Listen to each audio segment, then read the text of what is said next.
So, how's everyone doing? Funny enough, if I was able to set up just a little bit quicker, you would have actually gone to see Angel. Hi! Just keep yourself aware. No, if you don't want to come up, where are you going? What are you doing? Yours? Okay. I'm gonna crush the box now. Go that side. Whatever. You do you. You do you. How's everyone doing? We're reading The Hunger Games today. Because why not? I've not been having a huge amount of energy recently, so technically I was meant to be streaming Bed Wars today. I just didn't feel like I had enough energy. So I didn't set up my keybind still.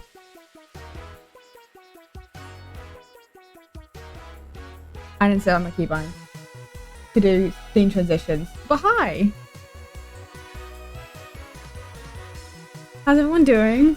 Yeah, we're reading The Hunger Games. I realised I had the whole collection in my cupboard, and I actually don't think I ever read the book. But I don't think I ever read them. I've had them for a while now, but I haven't read them. And the same way, I don't think I've really watched all the movies. I think I've watched the first one and maybe zoned out, or I don't fully remember the second one. I don't think I watched the third one, which I think there is a third one. But yeah, so I was like, okay, since reading came in second place to Bed Wars, I was like, oh, I could do a reading stream. It's been a second since I've done a reading stream. But they're always pretty chill. Always pretty chill. Okay, we should move over. There we go. There we go. If I knew I was going to do a reading stream today, I would have set up a little bit better. So you guys could actually have a look at the book as I was reading, but I didn't have time to set that all up. So you guys get to kind of see the book and see me flipping pages and stuff. You'd have to let me know if the music is too loud in any circumstance. I'm going to keep it pretty low as not a thing. The idea. It's gonna be a pretty calm stream, and it's like, you know, you can fall asleep. It's a nice thing. I'm gonna try when I raid someone. I'll raid someone pretty calm today. I'll try. Otherwise, I'll just end. I don't want to raid someone too hyper, I guess, too loud. But I'm gonna be doing this the whole stream. Okay. I guess we'll just get on with it. I'll say hello as people come in if you want to talk, but otherwise, just enjoy, I guess. When I wake up, the other side of the bed is cold. My fingers stretch out, seeking Prim's warmth, but finding the only rough canvas cover of the mattress. She must have had bad dreams and climbed in with our mother. Of course she did. The day of the reaping. I prop myself up on one elbow. There's enough light in the bedroom to see them. My little sister Prim, curled up on her side, cocooned in my mother's body, her cheeks pressed together. In sleep, my mother looks younger, still worn, but not as beaten down. Prim's face is as fresh as a raindrop, as lovely as the primrose for which she was named. My mother was very beautiful too, once too. That's the kind of rude to your mother, I'm sorry. Or so they tell me. Sitting at Prim's knees, guarding her is the world's ugliest cat. Mashed in nose, half of one ear missing, eyes the colour of rotting squash. Prim named him Buttercup, insisting that his muddy yellow coat matched the bright flower. He hates me. Or at least distrusts me. Even though it was years ago, I think he still remembers how I tried to drown him in a bucket when Prim brought him home. Thorny kitten, belly swollen with worms, crawling with fleas. The last thing I needed was another mouth to feed. But Prim begged so hard, cried even. I had to let him stay. It turned out okay. My mother got rid of the vermin, and he's a born mouser. Even catches the occasional rat sometimes. Sometimes when I clean the kill, I feed Buttercup the entrails. He has stopped hissing at me. Entrails, no hissing. This is the closest we'll ever come to love. I swing my legs off the bed and slide into my hunting boots. Supple leather that has moulded to my feet. I pull on trousers, a shirt, tuck my long dark braid into a cap, and grab my forage bag. On the table, under a wooden bowl to protect it from hungry rats and cats alike, is the perfect little goat's cheese wrapped in basil leaves. Prim's gift to me on reaping day. I put the cheese carefully in my pocket as I slip outside. Our part of District 12, nicknamed the Seam, is usually crawling with coal miners heading out to the morning shift at this hour. Men and women with hunched shoulders, swollen knees, many of whom have long since stopped trying to scrub coal dust out of their broken nails and the lines of their sunken faces. Let me know if I'm reading too fast. I have a tendency to just read as fast as I think sometimes, or as fast as my mouth will let me. Same way I talk, I think. But today the black cinder streets are empty. Shutters on the squat grey houses are closed. The reaping isn't till 2. May as well sleep in, if you can. Our house is almost at the edge of the Seam. I only have to pass a few gates to reach the scruffy field called the meadow.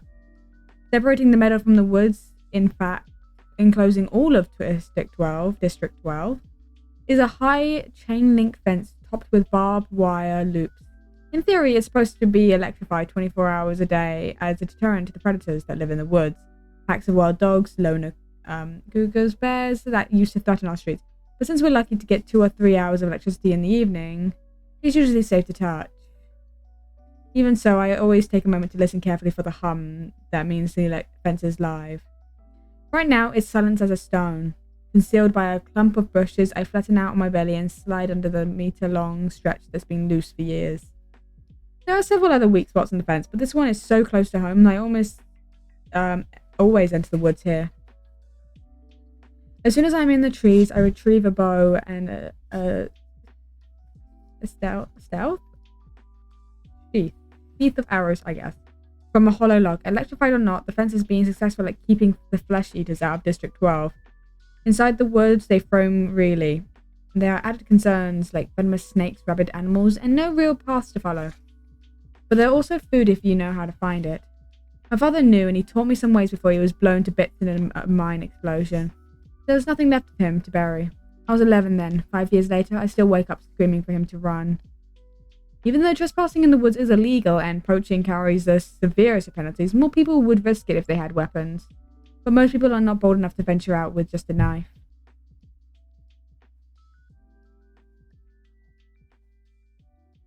Hearing noises. I think that's just Ellie though. Hello! Hello, Selena, how you doing? Readjust myself again. I'm alright. I'm pretty tired, which is why I'm reading. It's been a second since I've sat down and actually read a book, I'm gonna be honest. And my dog teased the fact that she might actually sit on my lap during this and actually show up on camera. So there's like seconds about before I swapped over to actually starting the stream, she got off my lap and just went and hid under the bed. Is she still under the bed? She's under the bed. She's just gone, nah, I'm good. She got a haircut today, so she's all like, she's actually cut down and looks neat for once. Less scruffy. We call her Scribbles because she looks like a scribble most of the time. You draw a scribble and it'll look like her. Where was I? Hold on. Just a knife. There it is. I should leave my finger where I was, but it's okay. My bow is a rarity, crafted by my father along with a few others that I keep well hidden in the woods. Carefully wrapped in waterproof covers, my father could have made good money selling them, but if the officials found out, he would have been publicly executed for inciting a rebellion. Most of the peacekeepers turn a blind eye to the few of us who hunt, because they're as hungry for fresh meat as anyone is. In fact, they're among the best customers. The idea that someone might be arming the Seam would never have been allowed. In the autumn, a few brave souls sneak into the woods to harvest apples. But in the sight of the meadow. But always in sight of the meadow. Always close enough to run back to the safety of District 12 if trouble arises. District 12, where you can starve to death in safety, I mutter. Then glance quickly over my shoulder. Even here, even in the middle of nowhere, you worry someone might overhear you. When I was younger, I scared my mother to death. The things I would blurt out about District 12, about the people who rule our country. Panem, from the far-off city called the capital. Eventually, I understood that this would only lead us to more trouble. So I learned to hold my tongue and to turn my features into an indifferent mask so that no one could ever read my thoughts. Do my work quietly in school, make only polite small talk in the public market, discuss little more than the trades in the hob, the black market where I make most of my money. Even at home, where I'm less pleasant, I avoid discussing tricky topics, like the reaping or food shortages or the Hunger Games. Grim might begin to repeat my words, and then where would we be? In the wood waits the only person with whom I can be myself, Gale. I can feel the muscles in my face relaxing, my pace quickening as I climb the hills to our place. A rock ledge overlooking a valley, a thicket of berry bushes protects it from unwanted eyes. The sight of him waiting there brings on a smile. Gale says I never smile except in the woods. Hey Catnip, says Gale. My real name is Katniss, but when I first told him I barely whispered it, so he thought I said catnip. Then when this crazy lynx started following me around the woods looking for handouts, it became my official nickname for him. I said that the exact wrong way around. I don't know how I managed that. It became his official nickname for me. I finally had to kill the lynx because he's scared off game. I almost regretted it because he wasn't bad company, but I got a decent price for his pelt. Look what I shot. Gale holds up a loaf of bread with an arrow stuck in it, and I laugh. Real bakery bread, not the flat, dense loaves we make from our grain rations. I take it in my hands, pull out the arrow, and hold the puncture in the crust to my nose, inhaling the fragrance that makes my mouth flood with saliva. Frying bread for like this is for special occasions. Hold on. Where's my glasses? There they are. Please don't turn my face.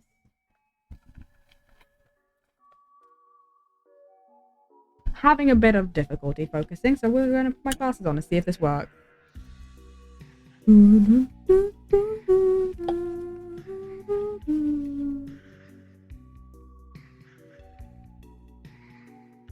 Meantime, while I'm trying to figure out how to get these on with my headphones on. I don't need them on, mind you, but you know. I went on the Cersei SMP last night because I was like, oh, no one's voting for the Cersei SMP right now, so I think I can get on without using up all of the stuff I was going to do on stream. And I just mined for netherite to give to people randomly. So some people just have netherite in their house now. Just from me, just because I casually thought it would be worth it. Didn't clean these off very well.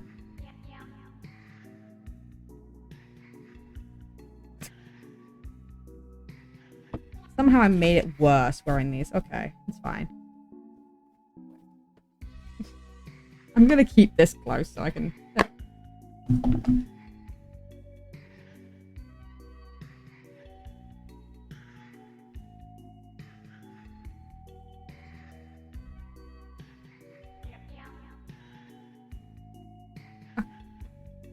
There we go. Still warm, I say. You must have been at the bakery at crack of dawn to trade for it. What did it cost you? Just a squirrel. I think the old man was feeling sentimental this morning, says Gale. Even wished me luck. Well, we all feel a little closer today, don't we?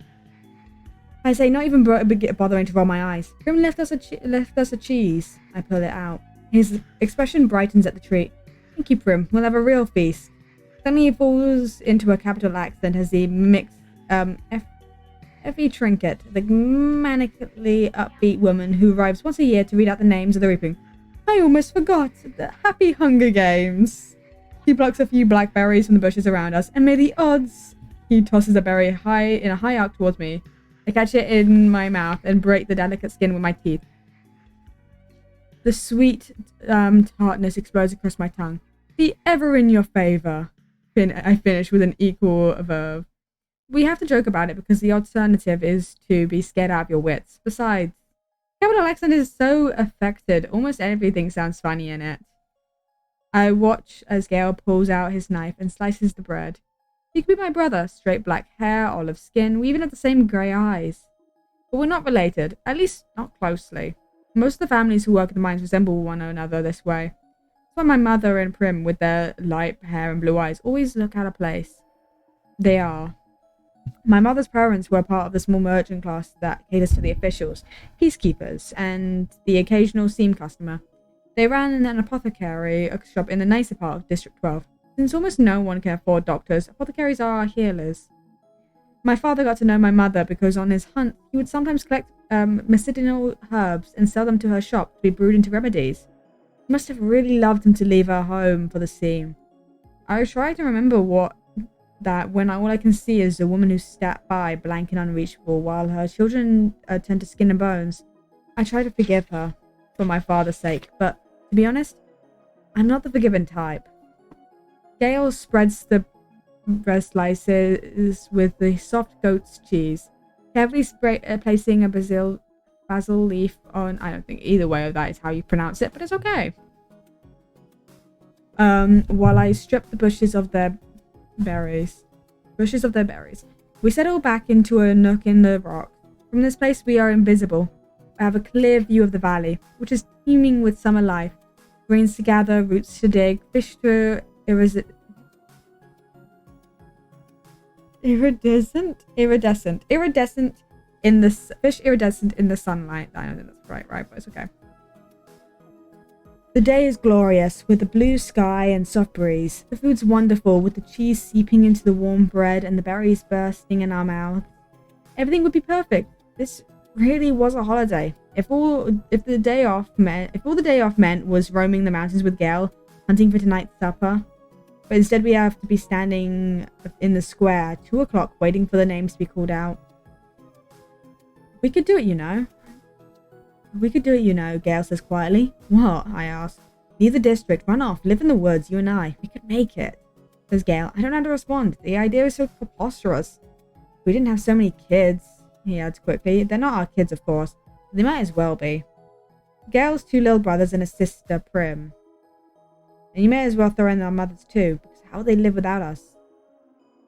Who would fill those mouths that are always asking for more? With both of us hunting daily, there are still nights when game has to be swapped for lard or shoelaces or wool. Still nights when we have to go to bed with our stomachs growling. I never want to have kids, I say. I might if I didn't live here, says Gale. But you do, I say, irritated. Forget it. He snaps back.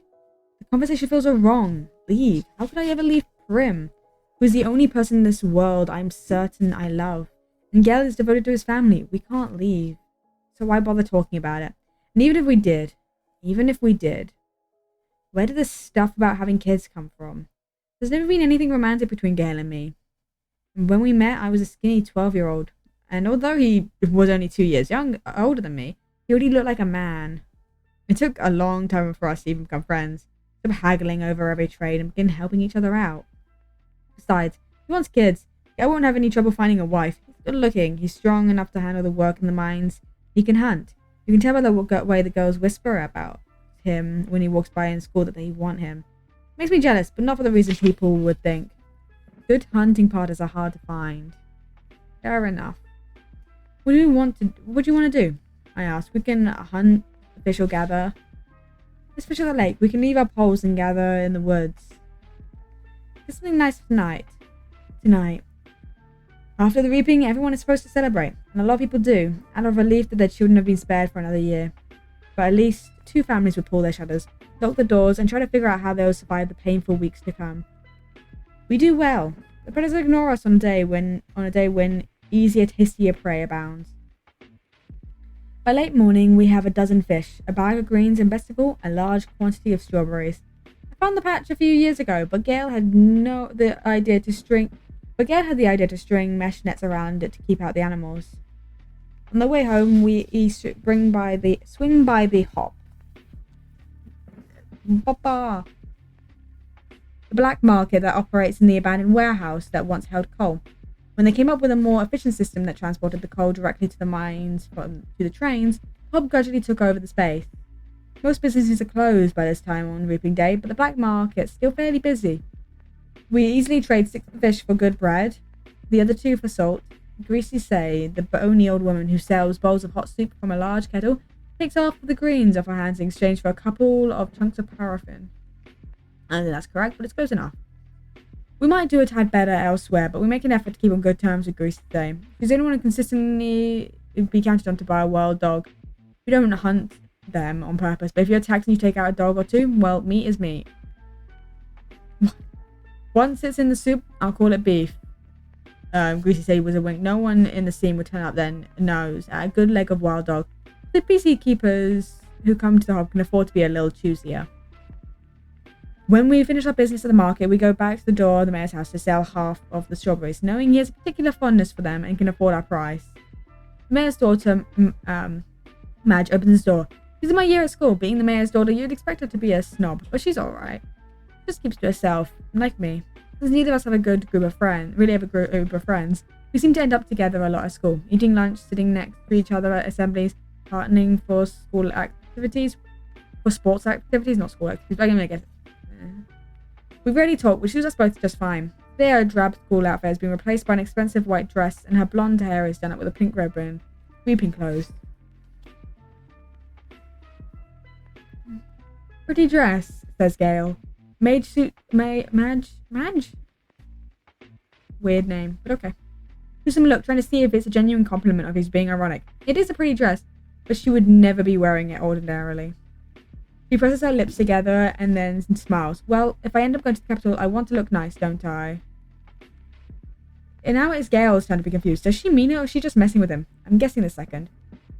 You won't be going to the capital, says Gale coolly. His eyes land on a small circular hem that adorns her dress. Real gold, beautifully crafted. It could keep a family in bread for months. What can you have? 5 entrees? I've had 6 when I was just 12 years old. What can you have? 5 entries? I had 6 when I was 12. That's not her fault. No, it's no one's fault. Just the way it is. Says Gale. Madge's face became closed off. Puts the money for the berries in my hand. Good luck, Katniss. You too, I say, and the door closes. We walk towards the seam in silence. I don't like that Gale took a dig at me, Madge, but she's right. The reaping system is unfair with the poor getting the worst of it. You become eligible for reaping the day you turn 12. That year your name is entered once, at 13 twice, and so on until you reach the age of 18, the final year of eligibility, when your name goes in the pool 7 times. Oh god. That's true for every citizen in all 12 districts in the entirety of the country of, I can't believe that you become eligible, right? You become eligible for it at 12. 12? 12. I don't even think I hit, like, puberty at 12. I think I was still, like, a tiny, like, little child at 12. I wouldn't even be surprised if I was, like, still 4 foot. I'm gonna be honest.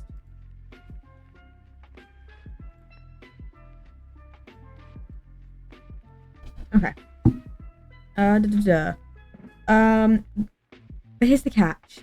Say you're poor and starving as we are. You can opt to add your name more times in exchange for tesserae. Each tesserae is worth what are these words? A major year's supply of grain and oil for one person. You may do this for each of your family members as well. At the age of 12, I had my name entered 4 times. Once because I had to, and 3 times for tesserae for grain and oil for myself, Prim, and my mother. In fact, every year I've needed to do this, and the entries are cumulative. So now at the age of 16, my name will be in the reaping 20 times. Gale, who is 18 and has either been helping or single-handedly feeding a family of 5 for 7 years, will have his name in 42 times. God, this is just making me think how lucky was... Well, not lucky, but like... How insane is it that Prim got picked originally? Considering the amount of people that have their names in there like 40 times, you'd assume that someone like that would get picked. But whatever. You can see why someone like Midge, who has never been at risk of needing a tesserae, can set him off. The chance of her name being drawn is very slim compared to those who live in the theme. Not impossible, but slim. And even though the rules were set up by the capital, not the districts, certainly not Madge's family, it is not hard to resent those who don't know how to sign up for the tesserae. I'm not saying that word correctly at all, am I?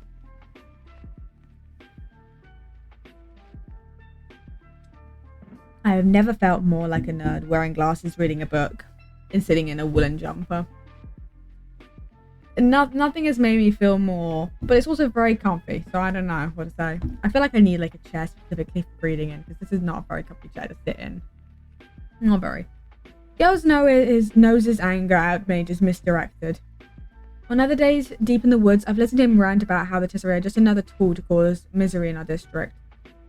A way to plant hatred between the starving workers of the seam and those who can generally count on supper, and thereby ensure we will never trust one another.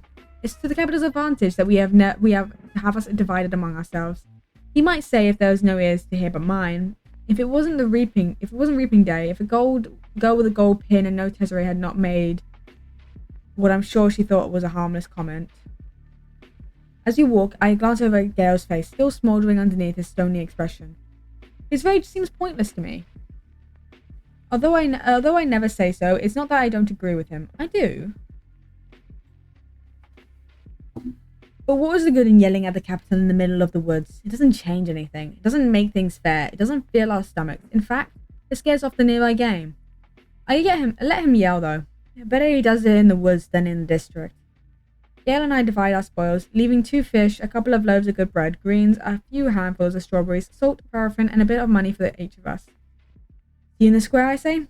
Wear something pretty, he says flatly. At home, I find my mother and sister are ready to go.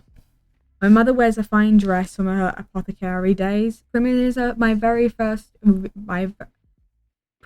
first reaping outfit, a skirt and ruffled blouse. It's a bit big on her, but my mother has made it stay with pins. Even so, she's having trouble keeping the blouse tucked in at the back. A tub of warm water waits for me. I scrub off the dirt and sweat from the woods and even wash my hair. To my surprise, my mother has laid out one of her own lovely dresses for me. A soft blue thing with matching shoes. I don't know if is the Hunger Games on Netflix? Or what platform is it on? I need to find out because I might. That could be because I need to do a Discord movie night at some point, and we can watch the Hunger Games. I guess because reading it may as well. I'm gonna look that up. Remind me.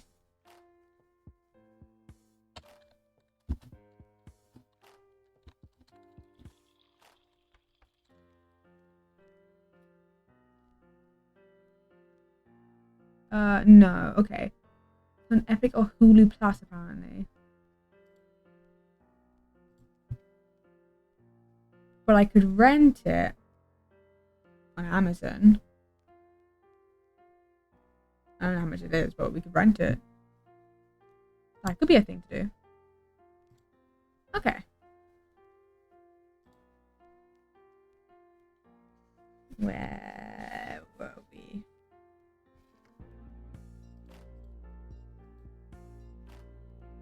There. I was like, where's the screen that was bright enough? Okay.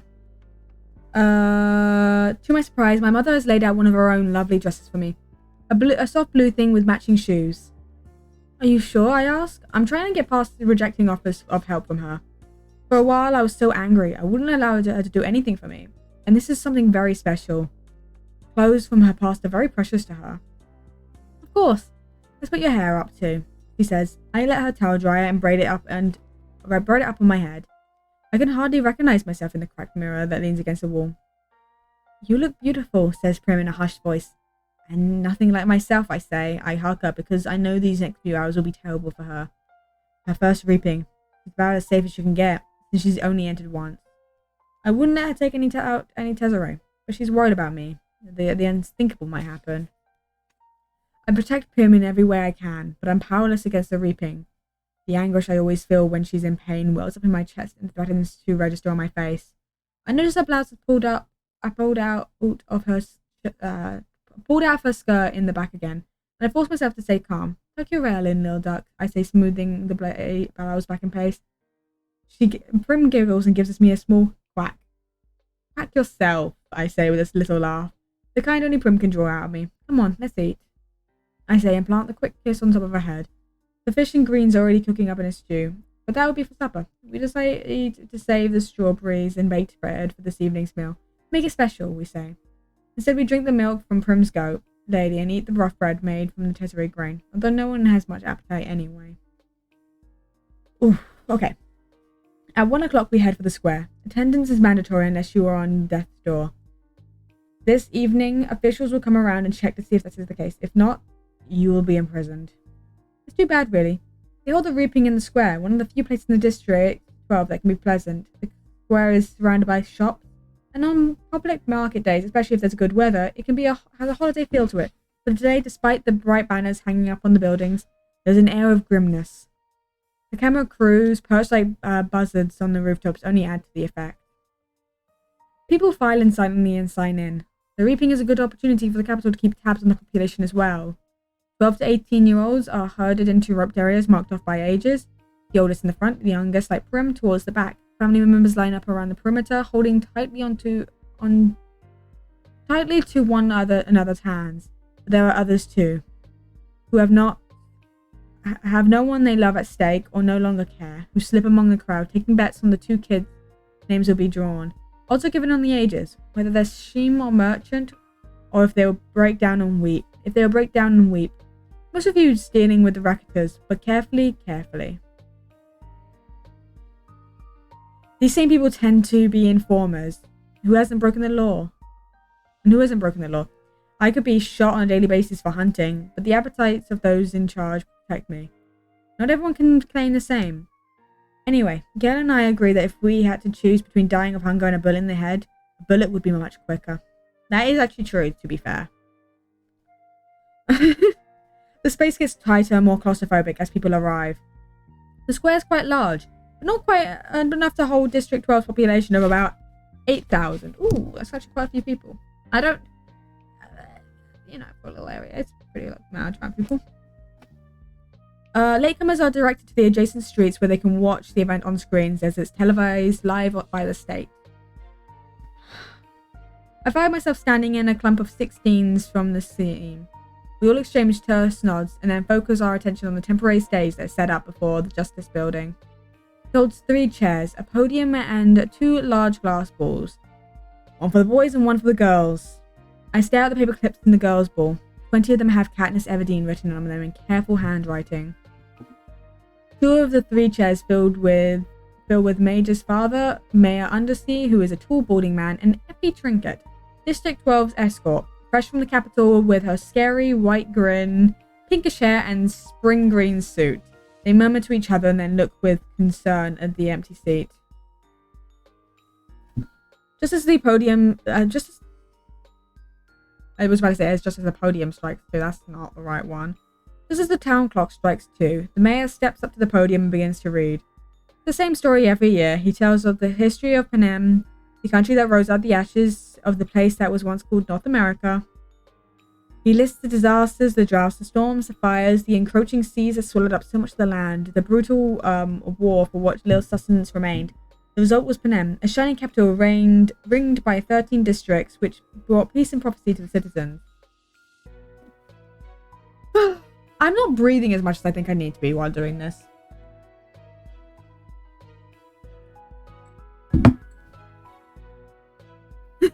I have a tendency just to go. But it's fine. This is a long... Oh, I was about to say this is a long chapter. Chapter 2 is like just a couple of pages over. Yeah, okay. Then came the dark days, the uprising of the districts against the capital. 12 were defeated, the 13th obliterated. The Treaty of Treason gave us new laws to guarantee peace. And as our yearly reminder, the dark days must never be repeated. It gave us the Hunger Games. The rules of the Hunger Games are simple. In punishment for the uprising, each of the 12 districts must provide 1 girl and 1 boy, called tributes, to participate. 24 tributes will be imprisoned in a vast outdoor arena that can hold anything from burning desert to a frozen wasteland. Over a period of several weeks, the competitors must fight to death. The last tribute standing wins. What if they just don't? What if no one does? What would they do then? Well, real boring. What if there's no one fights? Taking the kids from our districts, forcing them to kill one another while we watch. This is the capital's way of reminding us while we watch. This is the capital's way of reminding us how totally we are at their mercy. How little chance we would stand at surviving another rebellion. Whatever words they use, the real message is clear. Look how we take your children and sacrifice them. There's nothing you can do. If you lift a finger, we will destroy every last one of you. Just as we did in District 13. To make it humiliating as well as torturous, the capital requires us to treat the Hunger Games as a festivity. A sporting event, pitting every district against each other. How dare you, Angel? Just shaking in the middle of the read. How dare you? Okay.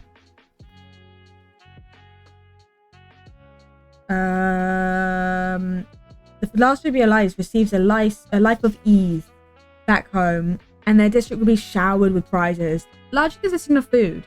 All year, the capital will show the winning district gifts of grain, oil, and even delicacies like sugar, while the rest of us battle for starvation. It is both a time for repentance and a time for thanks, intones the mayor. And then it reads the list of the past District 12 victors. In 74 years, we have exactly 2. Only one is still alive. Hamish Abernathy. Abernathy.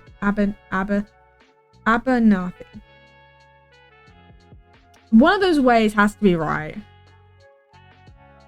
A paunchy middle-aged man who is at this moment appears, hollering something intelligible, staggering onto stage, falls into the third chair. He is drunk.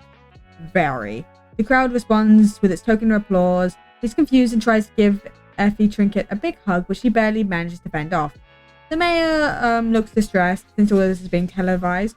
Right now, District 12 is the laughingstock of Panem, and he knows it. He quickly tries to pull the attention back to the routine by introducing Effie Trinket. Bright and bubbly as ever, Effie Trinket trots over to the podium and gives her signature "Happy Hunger Games, and may the odds be ever in your favour." Her pink hair must have been a wig, because her curls had shifted slightly off-centre since her encounter with Hamish. She goes on a bit about what an honour it is to be here, although everyone knows she's just aching to get bumped up to a better district where they have proper victors, not drunks who molest you in front of the entire nation. Although, through the crowd, I spot Gale looking back at me with a ghost of a smile. As Ruben goes, this one at least has an entertainment factor. But suddenly I'm thinking of Gale and his 42 names in that big glass ball, and how the odds are not in his favour. What I can think about with the odds in his favour is I watched the film theory on this. Oh my god, we should totally watch the film theory of this. At some point, maybe after watching the Hunger Games or before watching the Hunger Games, we should watch it because it's very interesting, that one. How you can sway the odds to be in your favor. It's interesting. I find it interesting. I don't always watch the film theory and like game theory and stuff, but when I do, I tend to pick interesting ones.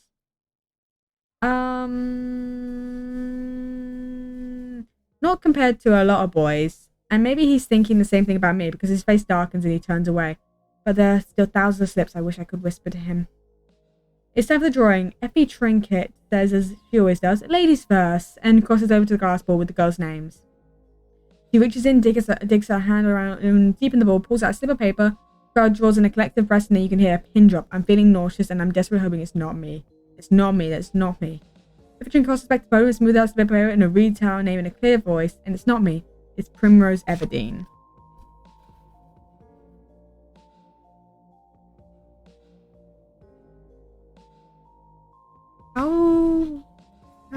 How much of a chapter 2 is there? I know if I read this whole book right now, I'm gonna lose my voice, but it's okay. Ooh, that's a fair amount of pages. Okay, it's fine. We'll read this. One time when I was in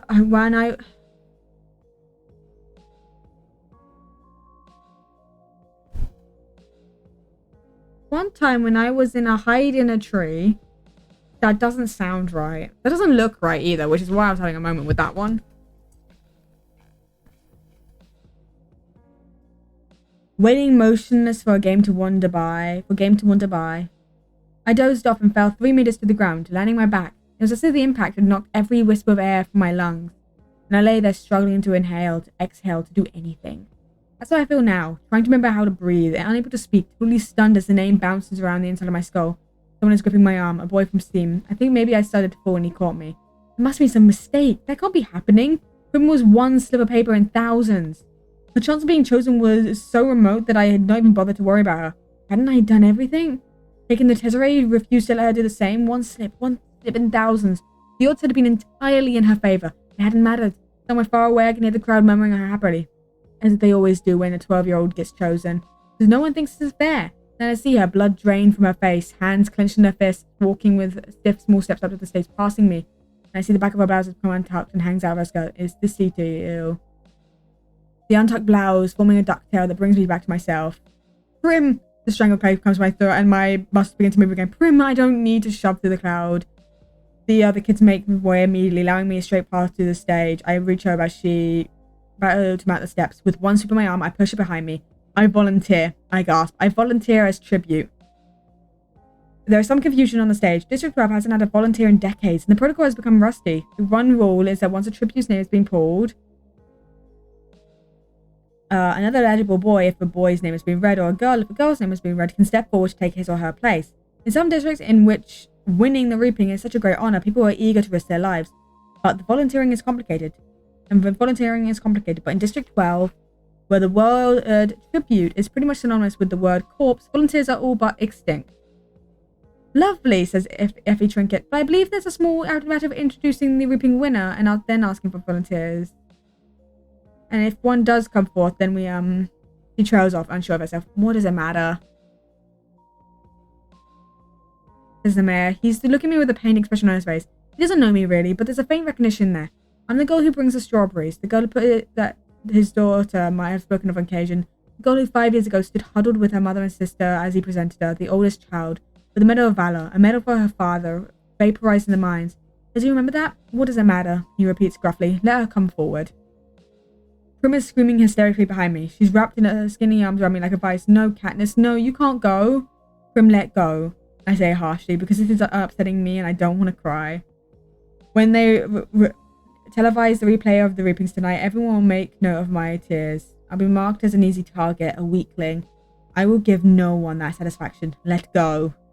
I can feel someone pulling her from my back. I turn and see Gale has lifted Prim off the ground. She's thrashing in his arms.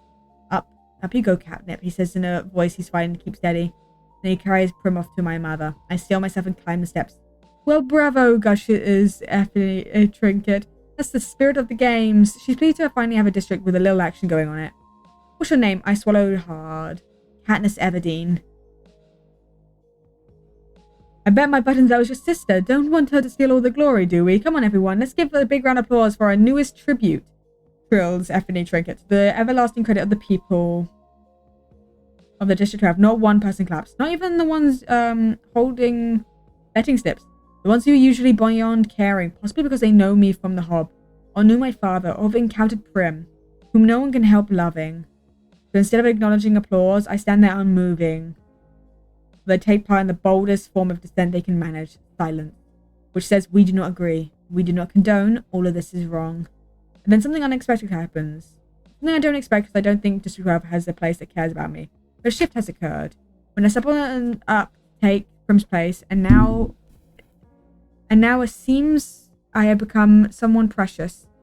At first one, then another, then almost every member of the crowd touches 3 fingers to the middle of the left hand, that's the right hand, and holds it out to me. It's an odd and rarely used gesture in our district. Occasionally seen at funerals, it means thanks, it means admiration, and it means a goodbye to someone you love. Now I'm truly in danger of crying, but fortunately, Haymitch chooses this time to come striding across this stage to congratulate me. Look at her, look at this one, he hollers, throwing an arm around the shoulder. He's surprisingly strong for such a wreck. I like her. His breast reeks of liquor, and it's been a long time since he's bathed. Lots of he can't think of a word for a while. Spunk, he says triumphantly. More than you, he releases me. And starts to the front of the stage. More than you, he shouts, pointing directly into the camera. Is he addressing the audience until he's so drunk he might actually be taunting the Capitol? I'll never know, because he's just as opening his mouth to continue. Haymitch plummets off the stage and knocks himself unconscious. He's disgusting, but I'm grateful. With every camera gleefully trained on him, I have just enough time to release the small choked sound in my throat and compose myself. I put my hands behind my back and stare off into the distance. I can see the hills I climbed this morning with Gale. For a moment I yearned for something. The idea of us leaving the district, making our ways off in the woods. But I know I was right by not running off, because who else would have volunteered for Prim? Haymitch is whisked away off in a stretcher, and Effie Trinket is trying to get the ball rolling again.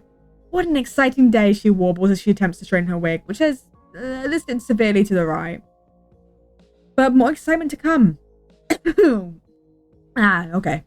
It's time to choose our boy tribute. Clearly hoping to contain her tenuous hair situation, she plants one hand on her head as she crosses to the board that contains the boys' names.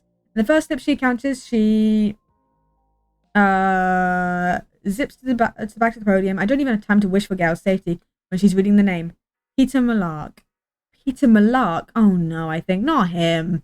I don't know whether that's a not him or oh no, not him sort of thing. Like, I recognize this name. Although I've never spoken directly to his owner, Peter Malark. No, the odds are not my favorite today, sorry. I watch him as he makes his way to the stage. Medium height, stocky build, ashy blonde hair that falls in waves over his forehead. The shock of the moment is registering on his face. You can see his struggle to remain emotionless, but his blue eyes showed the alarm I've seen so often in Prey. Yet he climbs steadily onto the stage and takes his place. Effie Trinket asks for volunteers, but no one steps forward. He has 2 older brothers, I know. I've seen them in the bakery, but one is probably too old now to volunteer and the other won't. It's the standard. Family devotion only goes so far for most people on Reaping Day. What I did was the radical thing. The mayor begins to read the long, dull Treaty of Treason, as he does every year at this point. It's required, but I'm not listening to a word. Why him, I think. Then I try to convince myself it doesn't matter. Peter Malark and I are not friends, not even neighbours. We don't speak. Our only real interaction happened years ago. I've already forgotten it. But I haven't, and I know I never will. It was during the worst time. My father had been killed in the mine accident 3 months earlier, in the bitterest January anyone could remember. The numbness of his loss had passed, and the pain would hit me out of nowhere, doubling me over, wrecking my body with sobs. Where are you? I would cry out in my mind. Where have you gone? Of course, there was never any answer. The district had given us a small amount of money as compensation for his death. Enough to cover 1 month of grieving, after which time my mother would be expected to get a job. Only she didn't. She didn't do anything but sit propped up in a chair, or more often huddled under the blankets on her bed, eyes fixed on some point in the distance. Once in a while she would stir and get up as if to move by some urgent purpose, only to then collapse back into stillness. The amount of pleading for Brim seemed to affect her. I was terrified. I suppose now my mother was locked in some dark world of sadness, but at the time, all I knew that I had lost not only my father, but a mother as well. At 11 years old, with Prim just 7, I took over the head of the family. There was no choice. I bought our food at the market, cooked it the best I could. I tried to keep Prim and myself looking presentable. Because if it had been known my mother could no longer take care of us, the district would have taken us away from her and placed us in the community home. I'd grown up seeing those home kids at school. Sadness, the marks of angry hands in their face, the hopelessness that held their shoulders forward. I could never let that happen to Prim. Sweet, tiny Prim, who cried when I cried, before she even knew the reason. Who brushed and plaited my mother's hair before we left for school. Who still polished my father's shaving mirror each night because he hated the layer of coal dust that settled on everything in the seam. The community home would crush her like a bug. So I kept our predicament a secret. But money ran out and we were slowly starving to death. So where they'd put it. I kept telling myself that it would only hold out until May. The 8th of May, I would turn 12 and be able to sign up for the tesserae and get that precious grain and oil to feed us. Only there would be still several weeks to go and we would be well dead by then. Starvation is not an uncommon fate in District 12. Who hasn't seen the victims? Older people who can't work, children from a family with too many to feed, those injured in the mines struggling through the streets, and one day you come across them sitting motionless against a wall or lying in the meadow. You hear the wails from a house and the peacekeepers are called in to retrieve the body. Starvation is never the cause of death officially. It's always the flu or exposure or,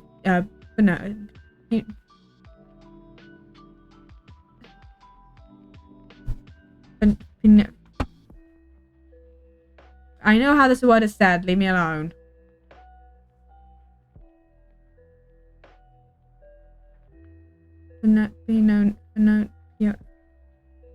Pneumonia. God damn it! I'm struggling. How do you say this word?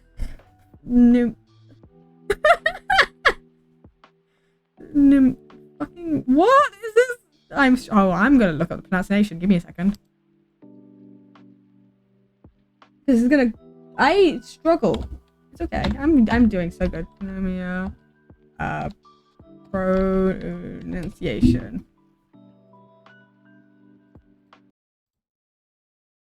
Pneumonia. Pneumonia. Pneumonia. Pneumonia. Okay, got it. Pneumonia.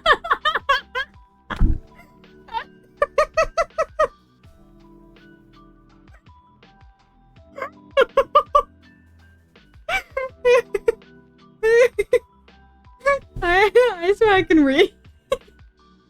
Oh, that is the one word. I swear, it trips me up every single time.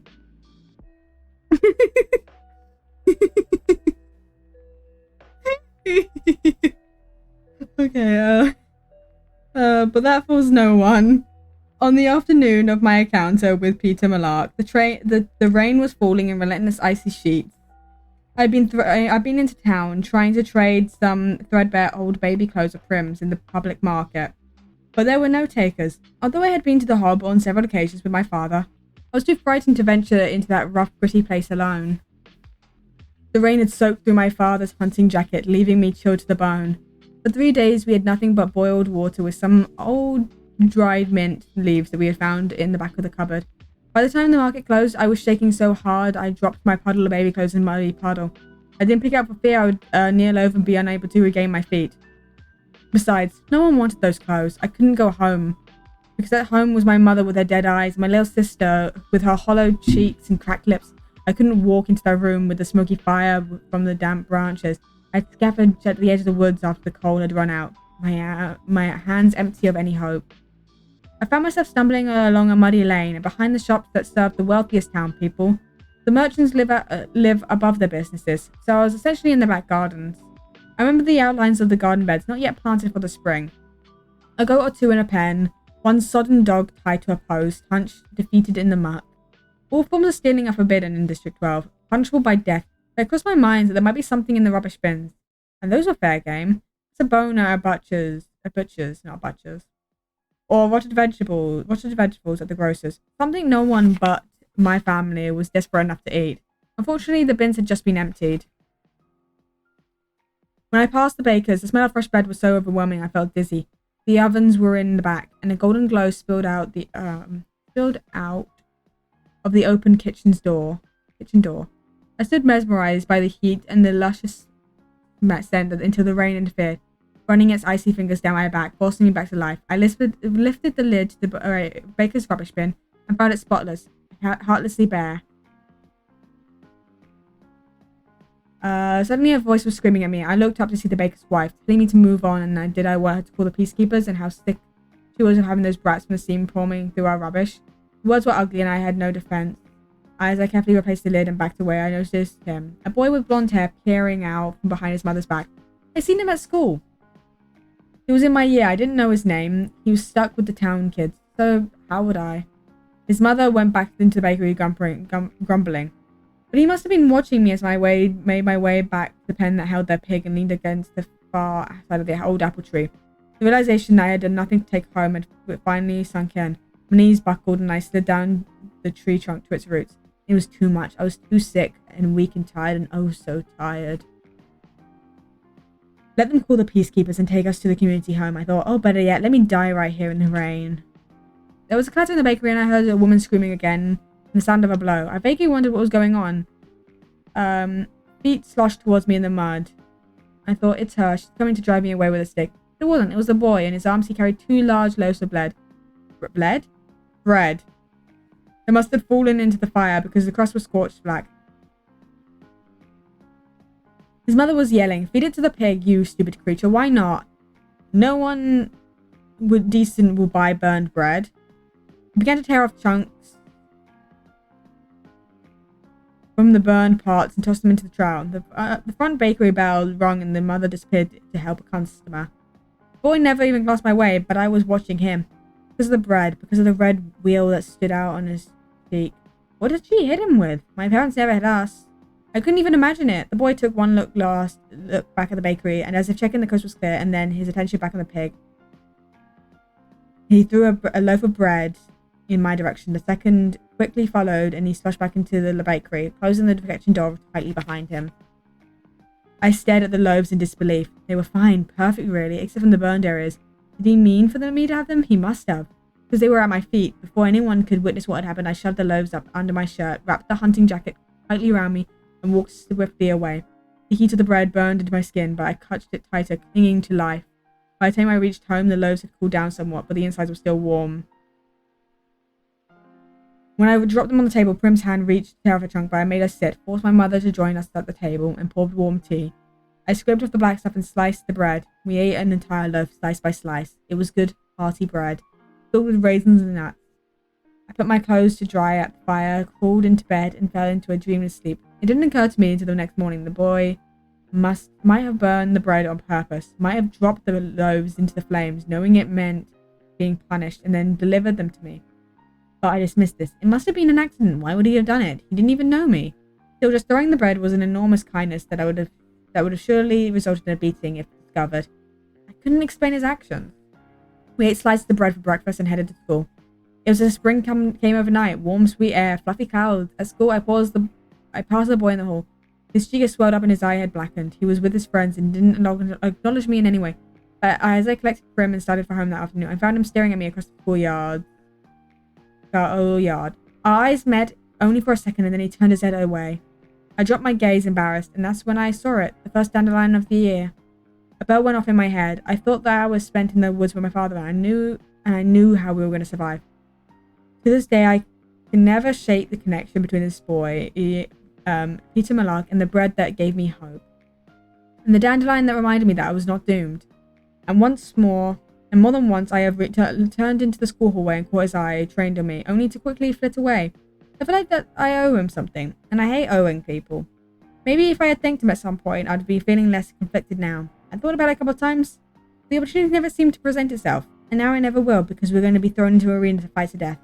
Exactly how am I supposed to work in a thank you there? Somehow it just won't feel sincere if I'm trying to slit his throat. The mayor finishes the dreary treaty of treason and motions for Peter and me to shake hands. His are solid and warm as those loaves of bread. Peter looks me in the eye and gives me my hand, what I think is meant to be a reassuring squeeze. It was just a nervous spasm. We turn back to face the crowd as the anthem of Panem plays. Oh well, I think.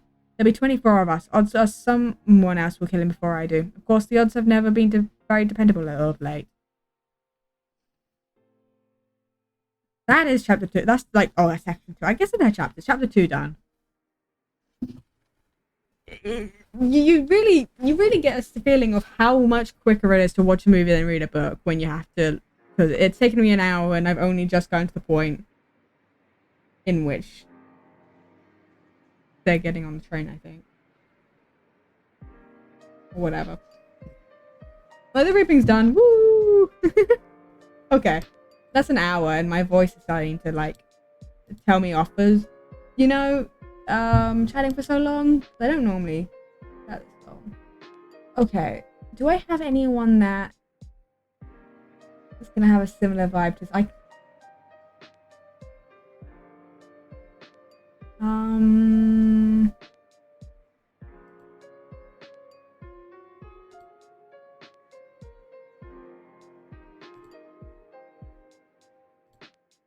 like reminds me of a really close TV show that was.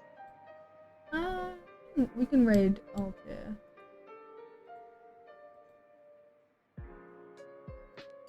Okay, we'll raid Altair. Okay. Thank you for being here. It's quite nice to just sit and read. Even though I struggle with certain words. But yeah, okay. I don't have a bookmark. We know chapter 2. I ended at a chapter, so that's easy enough. Okay. Yeah, thank you so much for being here. I appreciate it. Okay. We're reading out to, they are knitting currently, so just chatting, just knitting, winding down, so it should be a fairly nice, calmish stream to move into. I'll have fun with them. It's gonna be fine. I'm a little tired, but I'm literally probably gonna pop onto Minecraft knowing me. Okay. Thank you for being here. I appreciate you. Bye!